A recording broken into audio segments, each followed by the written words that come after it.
যেমন সব তেমন টেস্টি। আপনারাও কি বানাতে চান এইরকম মোমো? তাহলে মনোযোগ সহকারে আমার ভিডিওটা পুরোটা দেখতে হবে। প্রথমেই ময়দা নিয়ে তাতে পরিমাণ মতন লবণ, পরিমাণ মতন তেল দিয়ে ময়ন হিসেবে ভালো করে মিশিয়ে নিতে হবে।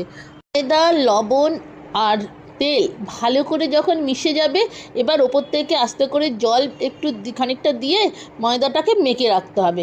ময়দাটাকে মেখে ভালো করে মাখার পরে যদি প্রয়োজন হয় আর একটু তেল নিয়ে তাতে ময়ন হিসেবে ব্যবহার করা যেতে পারে, তাহলে ময়দাটা ভালো নরম হয়। আর ময়দাটা মাখা হলে একটা ডো পাকিয়ে তার উপরে তেল মাখিয়ে 10 মিনিটের জন্যে ওকে রেস্ট দিয়ে রাখতে হবে। এদিকে আমি ননস্টিকের ওপরে ডিমের ভুজিয়া বানিয়ে নেবো। তার জন্যে দুটো ডিম যে যেরকম নেবে, যদি 3টে নেন একটু তেল দিয়ে তার মধ্যে ডিমটা ফেটিয়ে দিয়ে নুন আর একটু হলুদ দেওয়ার দরকার নেই, যদি দরকার হয় গোলমরিচের গুঁড়োও দিতে পারেন, আমি তাও দিইনি। দিয়ে দুটো ভুজিয়া বানিয়ে রেখে দিলাম। এদিকে আমার দ্বিতীয় স্টেপটাও কমপ্লিট হয়ে গেছে। আর চিকেন নিয়ে এসেছিলাম, চিকেনকে অল্প করে নুন দিয়ে এটা সেদ্ধ করে রাখা আছে যাতে সুবিধা হয়। আর এদিকে গাজর কুচিয়ে নিয়েছি, ক্যাপসিকাম কুচিয়ে, লেবু নিয়েছি আর বাঁধাকপি। এখনকার বাঁধাকপিগুলো সাদা সাদা, খুব যতটা পারবেন মিহি করবে। এদিকে আদা, রসুন, লঙ্কা আর দুটো মতন পেঁয়াজ কুচি কাটা আছে। আর ধনে পাতা পরিমাণ মতন যার যেরকম লাগবে কুচিয়ে নিয়েছি।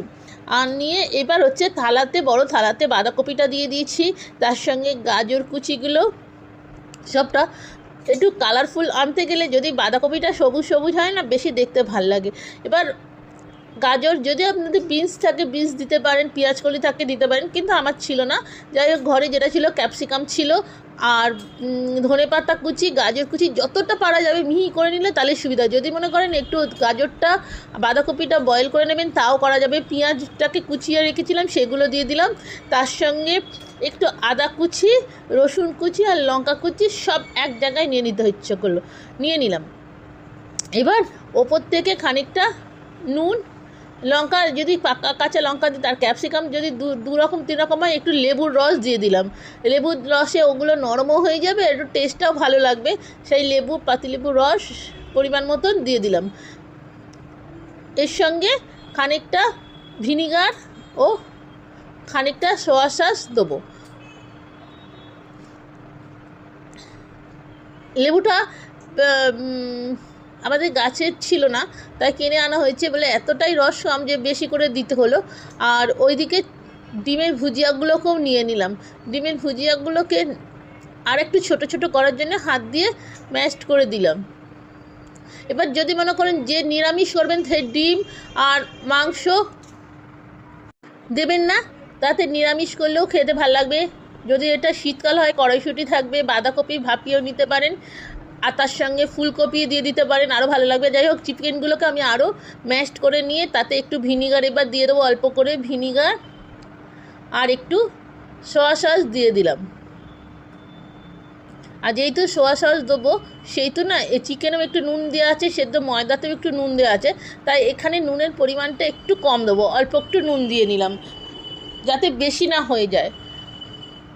এবার পুরো আর একটু তার সঙ্গে গোলমরিচ গুঁড়ো দিলাম, যেহেতু লঙ্কাও দিয়েছি, আর একটু গোলমরিচ গুঁড়ো দিলে টেস্ট লাগে, সেই জন্যে গোলমরিচের গুঁড়ো অল্প পরিমাণ দিয়ে দিয়েছি।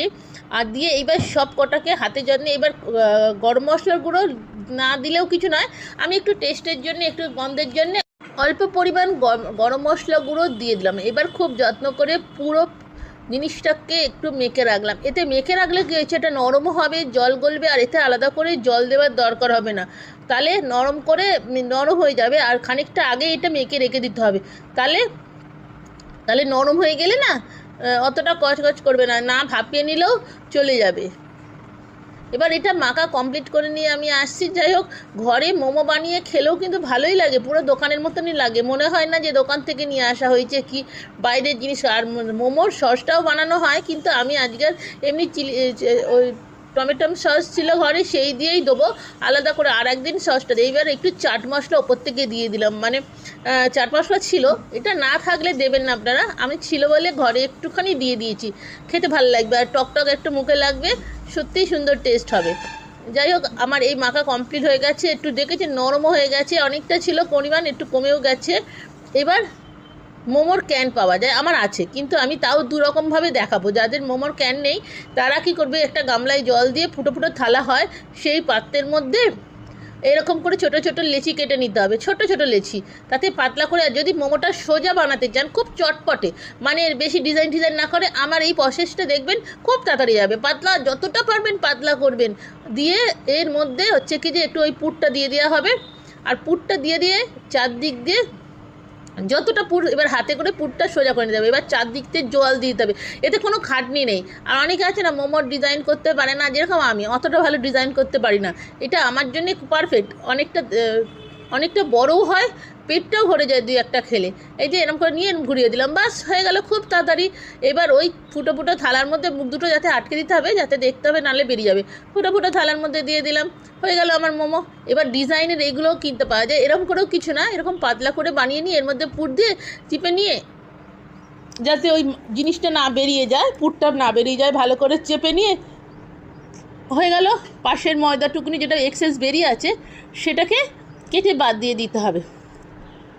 এটা তো হয়, কিন্তু দেখলাম একই প্রসেস, শুধু এই যে হয়ে গেছে কি সুন্দর।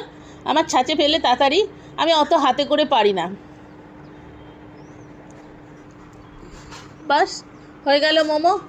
এবার এরকম করে কয়েকটা বানিয়ে নিচ্ছি প্রথমে রাউন্ডে। প্রথমে এই গামলার সঙ্গে ফুটো ফুটো থালাটা, যখন থালাটা বসাবেন না তারপরে মোমো দেবেন, তার আগে একটু তেল মাখিয়ে দিতে হবে প্রথমে কথা, নাহলে মোমোর ময়দাগুলো আটকে যেতে পারে। আমি এরম করে কয়েকটা বানিয়ে নিচ্ছি, খেতে কিন্তু দুর্দান্ত স্বাদে হয়। দেখে মনেই হবে না যে এটা ঘরে বানানো, দেখে মনে হবে কিনে আনা হয়েছে, কিন্তু সত্যি বলছি আমি করছি বলে তাই নয়।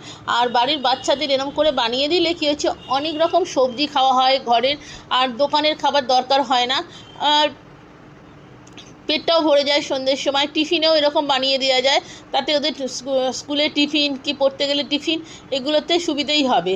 যাই হোক, আমার অনেকগুলো মোমো বানানো হয়ে গেছে। এবার তাও আমি দু একটা ছাঁচে ফেলে দেখিয়ে দেবার চেষ্টা করছি।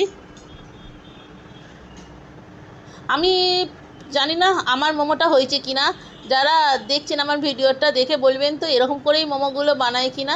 আর যদি ঠিক না প্রসেস হয় আমাকে একটু বলে দেবেন কমেন্টে কীরকম করে বানাবো, আর যদি হয় তাও জানাবেন। এরম করে এবার হয়ে গেছে, এক পিঠ করা হয়ে গেছে, খুব আস্তে আস্তে, যেহেতু পাতলা পাতলা করেছি এবার আস্তে করে উল্টে নিলাম, নিয়ে কমপ্লিট। এবার মোমোর সসগুলোও বানালে খাওয়া যায় কিছু না এরকম করে। আর যদি মনে করুন আপনি ভাজা মোমো করবেন, তাহলে এগুলোকেই ভাপে না দিয়ে গরম তেলে ছেড়ে দিলেই ভাজা মোমো হয়ে যাবে। আর এই যে সসের সঙ্গে পরিমাণ, এবার আমি ক্যানে দেখাচ্ছি। এই যে এইটা আমার একটা ক্যান আছে, তাতে হচ্ছে গরম জল করে, এর মধ্যে হচ্ছে কি একই প্রসেস, কোনো আলাদা না যে ক্যান নেই বলে আপনি হচ্ছে মোমো ক্যান নেই বলে মনে করছেন হবে না। ওর মধ্যে তেল মাখিয়ে দিলাম, দিয়ে কয়েকটা তাড়াতাড়ি করে মোমো বানিয়ে নিলাম, ময়দা ইয়ে করে দিয়ে ওর মধ্যে দিয়ে ঢাকা দিয়ে দিলেই কমপ্লিট আমার মোমো। যাই হোক, এরকম করে বানান না ঘরে, দেখবেন দোকানে থেকেও সুন্দর টেস্ট হবে। আর সবজিটা আপনাদের নিজেদের ওপরে নির্ভর করে, এতে শুধু না দিয়ে পনিরও দিতে পারেন, পনির দিলেও সত্যি টেস্ট হবে। যদি চিকেন আর ডিম না দিয়ে তার মধ্যে পনির আর সবজি দিয়ে করলেও খুব সুন্দর, সয়াবিন দিয়ে দেওয়া যাবে। যাই হোক, খাওয়াটা নিজের, আর যে যেরকম টেস্টের খেতে ভালোবাসেন সেরকম করেই খাবেন। আমার তো এরকম চটপটে রেসিপি আমার খুব ভাল লাগে, বেশি খাটনি না, খেতেও সুস্বাদু। আর যাই হোক, আবার ভেবে উঠবেন না যে আমি পাটিসাপটা বানাচ্ছি, শেপটা ওরকমই দিয়েছি যে তাড়াতাড়ি হয়ে যায়। আর একটু বড়ও বানিয়েছি, দুরকম করেই দেখালাম আমি। এইরকম স্টিমারে করে হচ্ছে মোমো স্ক্যানে করে জাস্ট এরকম করে নামিয়ে নিলেই হয়ে গেল মোমো ভাপে। আপনি এইভাবে করুন, এত সোজাভাবে হয়তো জানি না কেউ করতে পারবে কিনা, আমি যেরকম সোজা রেসিপি দেখাচ্ছি। একটু সাবধানে তুলতে হবে, যেহেতু পাতলা পাতলা হয়েছে, সেই তো এই যে খাবার জন্য একদম রেডি মোমো সস দিয়ে। এবার গরম গরম খান, নরম তুলতুলে এত সুন্দর হয়েছে, আর ভেতরের টেস্টটা সত্যি অপূর্ব হয়েছিল, না খেলে বুঝতে পারবেন না। এইভাবে বানিয়ে খান সত্যি, আর অন্যকেও বানিয়ে খাওয়ান, একদম সবাই বলবে যে আর দোকানের খাবো না, ঘরের তৈরি মোমো খাবো। কেমন লাগলো রেসিপিটা জানাবেন, ভালো লাগলে কমেন্ট করবেন, সঙ্গে থাকবেন। আর বানিয়ে যদি একা না খান আমাকেও ডাকতে পারেন, চলে যাব আমি। তাহলে টাটা, ভালো থাকবেন, সঙ্গে থাকবেন।